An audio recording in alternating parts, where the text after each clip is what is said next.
Walk into any bank, look around at the marble floors, the security cameras, the thick vault doors. Everything about the place screams permanence and safety. The tellers smile as they handle your deposits. The managers shake your hand and promise your money is secure. But here's what they don't tell you. The money you just deposited doesn't stay in that vault.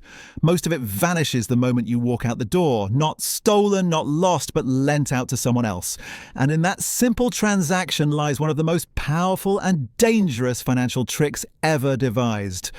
Fractional reserve banking, the system that creates money out of thin air. Every dollar in your checking account exists because a bank somewhere decided to create it. Not print it, not mint it, but simply type numbers into a computer and call it money. This isn't conspiracy theory, it's policy. It's the foundation of every modern economy, and it's been hiding in plain sight for centuries. Most people think banks are warehouses for money. You deposit cash, they store it, and when you need it back, they hand over the same bills. That's not how it works. Banks are money factories. They take your deposit and immediately transform it into something much larger. Your $100 becomes $1,000 in the system. Your 1,000 becomes 10,000. The math is simple. The implications are staggering. Here's how the trick works. You walk into a bank and deposit $100. The bank is required by law to keep only a fraction of that deposit as reserves. Let's say 10%. So they lock away $10 and immediately lend out the remaining $90 to someone else.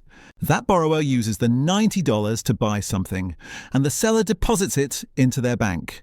That second bank keeps $9 in reserve and lends out $81 to another borrower. The cycle repeats. Each time money moves through the system, banks create more of it. By the time this process finishes, your original $100 deposit has generated nearly $1,000 in total money supply. The banks didn't print new bills, they didn't receive gold from a vault, they created money by making loans. Money that didn't exist before suddenly exists because a bank said so. This is the multiplier effect, the mathematical engine that powers modern finance. For every dollar deposited, the banking system can create $10 in loans, sometimes more. The exact multiple depends on the reserve requirement, but the principle never changes. Banks create money when they lend it, and they lend most of what they receive. The genius of this system is that it works on confidence. As long as people believe their money is safe, as long as they don't all demand cash at the same time, the illusion holds. Banks can lend out money they don't actually have because depositors rarely ask for all their money back simultaneously. It's a bet on human behavior. And for most of history, it's been a winning bet. But confidence is fragile. When people start to doubt, the system can collapse overnight. That's what happened during the Great Depression. Rumours spread that banks were failing, people rushed to withdraw their money, but the banks had already lent most of it out. They couldn't meet the demand. Panic spread. Banks closed. The money people thought was safely stored simply evaporated. This wasn't ancient history. It happened again in 2008. Silicon Valley Bank, Signature Bank, First Republic. All gone in a matter of days when depositors lost faith. The money they thought was in the vault had been lent to tech companies and real estate developers. When confidence cracked, the banks discovered they couldn't pay everyone back because they never had everyone's money to begin with.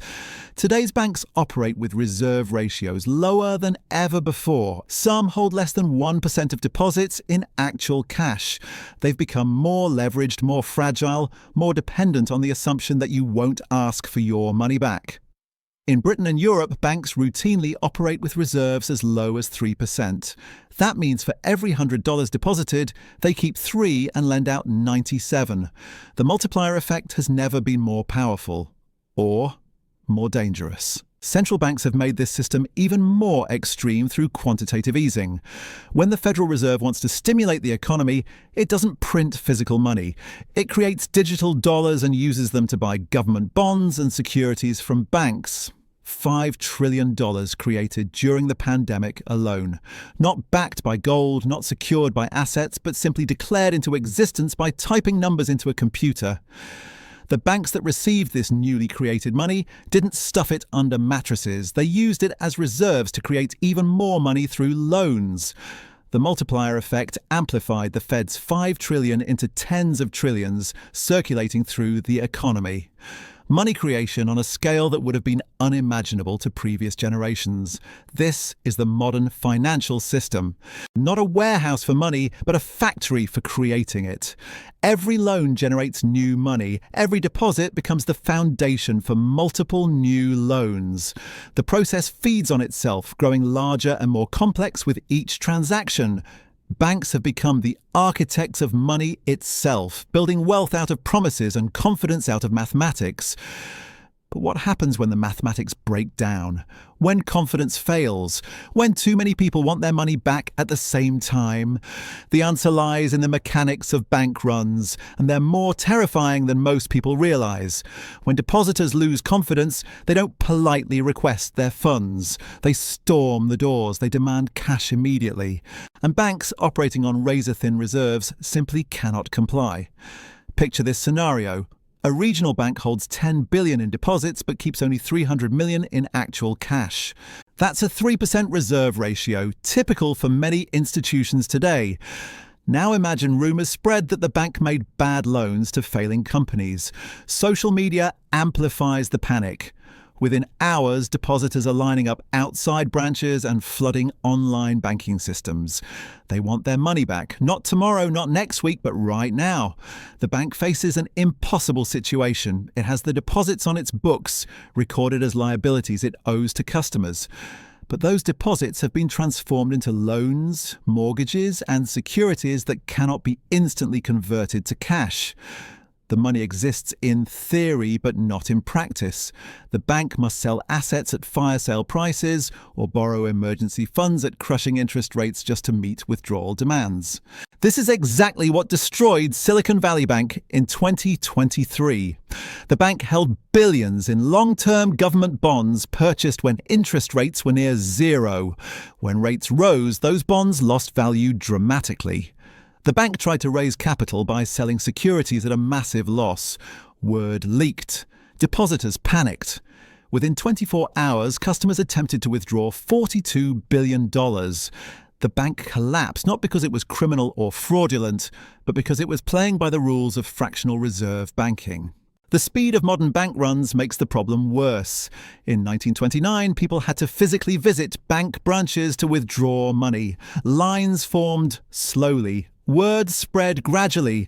Banks had days or weeks to respond. Today, money moves at the speed of light. Mobile apps let customers transfer millions with a few taps. Social media turns whispers into roars within minutes. A bank can face total collapse before executives even realize what's happening. This vulnerability isn't a bug in the system, it's a feature. Fractional reserve banking works precisely because it's built on the assumption that people won't all want their money simultaneously. It's a calculated gamble that human behavior is predictable. Most of the time, the gamble pays off, but when it doesn't, the consequences are devastating. Central banks act as the ultimate backstop, the lender of last resort, when confidence breaks. When banks face runs, central banks can create unlimited amounts of new money to keep them afloat. During the 2008 financial crisis, the Federal Reserve lent trillions to banks through emergency programs with names like the Primary Dealer Credit Facility and the term Asset-Backed Securities Loan Facility. Money created instantly to prevent collapse. But this safety net creates its own problems. Banks know they'll be rescued if they fail, so they take bigger risks. They operate with thinner reserves, make riskier loans, and assume taxpayers will cover their mistakes. It's called moral hazard, and it makes the entire system more unstable over time. The promise of rescue encourages the very behavior that necessitates rescue. The Austrian school economists saw this clearly decades ago. They argued that fractional reserve banking was inherently fraudulent. When you deposit money in a bank, you expect it to be there when you return. But the bank has lent it to someone else. How can the same money belong to both you and the borrower simultaneously? It's like selling the same car to two different people and promising both they can drive it whenever they want.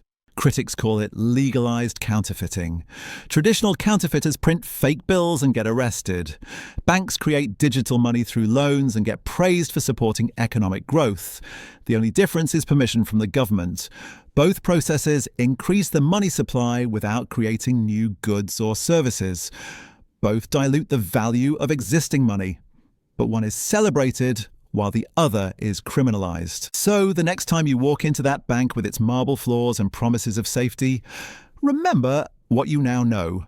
Your money isn't waiting in a vault. It's racing through the economy, multiplied and leveraged, supporting a system built on the belief that not everyone will want their money back at once.